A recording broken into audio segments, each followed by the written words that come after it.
54 বছরের স্বাধীন বাংলাদেশে ছিলাম, অধিকার পাইনি।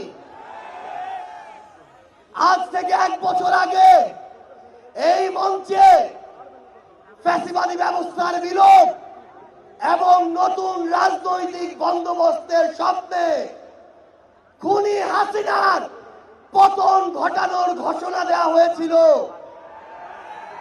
1 বছর হয়েছে, কাঙ্ক্ষিত অধিকার পাইনি। আমরা আর হতাশার কথা বলতে চাই না। আগামীর বাংলাদেশে আমরা যে অধিকারগুলো পেতে চাই, যেভাবে বাংলাদেশকে দেখতে চাই, আমরা সেগুলো এই মঞ্চ থেকে বলতে এসেছি।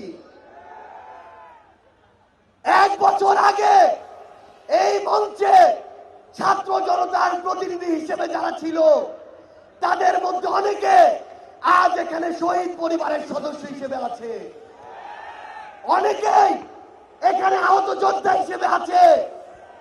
আমরা এই মঞ্চে আজ আমার শহীদ ভাইদের হত্যার বিচার চাইতে এসেছি, আহত যোদ্ধাদের রক্ত ঝরার বিচার চাইতে এসেছি।